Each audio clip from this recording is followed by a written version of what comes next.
Well, guys, I hate to do it, but it's just gonna happen. So I got to gonna snorkel this thing, gonna get some new tires and wheels, do something with the lights. I've got some LEDs here. I was gonna put this in the top pod, and I'm still gonna maybe try. I think it might be a little bit too big, but see if I can retrofit that in there. If not, I'll get an LED for up there.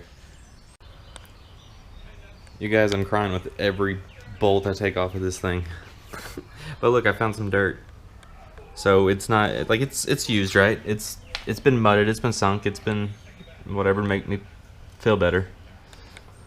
But I mean, all the vent lines are dry rotted and cracked up. When I get the airbox out, I'm gonna take the pull starter off here and seal it behind all that.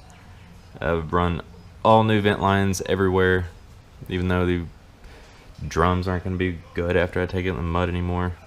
But if I do plan on keeping it, the backs will be fully gutted, and the front I will be upgrading to disc brakes.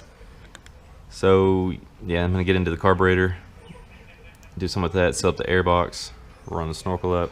I don't know, guys. I held out for as long as I can. I had 2 deals on Sportsman 800s that I was supposed to go get today, which is Saturday the 10th, and both of them screwed me over. So this is what I got in the box over here too. I've got Polaris to or Honda to Polaris wheel adapters that I may be putting on this one also, because I'm kind of looking to get bigger tires for this one and take these tires and wheels and put it on here, because also on here I've got the a CV Tech primary geared towards 33s that's coming for this one. So I'm looking to upgrade these tires, put them on here, set this one up. Kind of torn though between a center snorkel. I know side is not right, but you don't want it to interfere with the light there. This is what I got going on for right now, cleaning up all the parts, getting them ready for assembly. With the pull starter off, throw down a big bead of silicone right here. Like I said, there's a drain at the bottom that you got to make sure is filled up too, and your pull rope. Got the K&N cleaned up, the whole airbox is cleaned up with the pre-filter in there. Also disassembled the whole carburetor, cleaned it. Whenever I say drill out the slide, that hole right there, not the middle one, but the side one, drill that out to 1/8 of an inch, and it's going to help with the throttle response a little bit. It's not a super night and day difference, but ultrasonic cleaner is still doing really good work on this stuff, getting all the little nooks and crannies in there. I just run water, main grain, some vinegar, and soap. Let it run for about 2 20-minute cycles. My temp's at 45 degrees Celsius, so it does pretty good. But yeah, I'm gonna oil that up, silicone that up, and assemble this up real quick. Just gonna pick back up with put the carb all back together. It's looking good. Air filter's all oiled up. Got everything greased up, or not greased up, but siliconed on the airbox here. Took the boots out, of course. Seal them all up inside and out.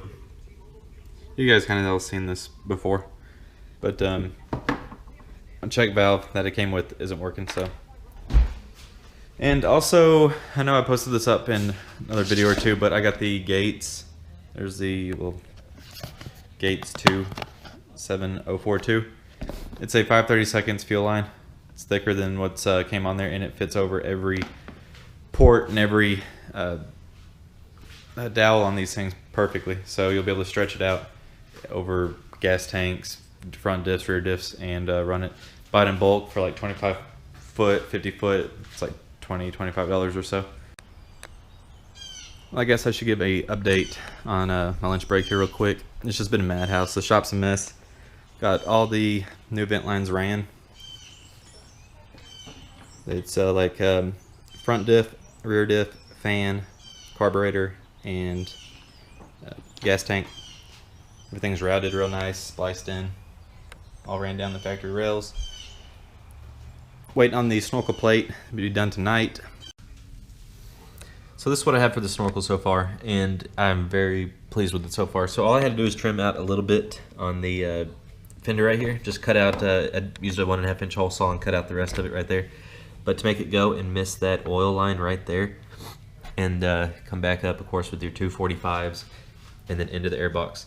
I use that barb fitting like I've showed in the past, but I just cut off a little bit of the lip there, so it's going to miss the fuel line. But this is sitting all the way up flush with the frame, so I'll be able to tie it up and secure it. But I mean, if you turn it just right, this can't fit any smoother or better into the airbox there and slip in, so it's nice and flush everywhere, and it's gonna be secure like I said. So it's gonna go down real nice and tight. Everything's still tight once it's gonna be said and done. And if you guys don't like, you know, that fitting right there, I did some measurements and stuff. 1.25 inches is what everyone says to go into the airbox, and I'm not sure. I mean, that's probably 1.25 inches, whatever. But the ID of this pipe and 1.25 inches is the exact same, 1.38 inches, or something like that.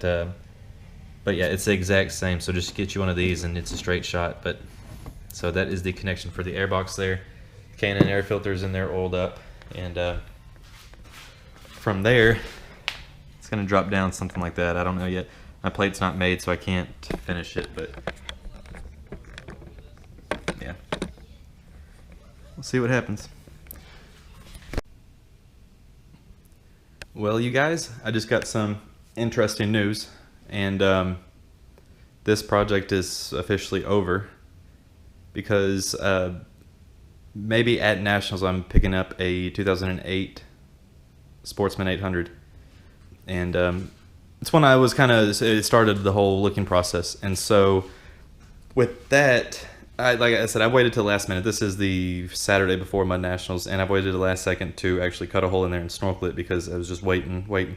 So this one's just going to be put back together stock. I haven't cut it up enough. I haven't done anything that would hinder any portion of it. So yeah, it's going back stock and for sale. I mean, I've done some vent lines, which is no big deal. Lights and nothing permanent on this thing, so it is going back for sale. When I come back for Nationals, you will see a Sportsman 800 in this shop that we're gonna get to build. I'm putting the stock snorkel back on it. I might just drive it around at Nationals, but I kind of need the room on the trailer to pick it up if it all works out right. And but yeah, you guys, it's just kind of sad because I did have some big plans with it. I was gonna do a big gear reduction, a center axle paddle, the snorkel, of course, and I was gonna do like a 29-12 front and rear all the way around. But yeah, this is the deal I'm getting on it. The mods it has, can't pass up. But that's gonna be a full-blown build. It's gonna need some motor work. No big deal. I've been wanting to build an 800 for a while, so I'm really looking forward to it. But kind of bittersweet, but big things are to come, you guys. Appreciate you guys watching.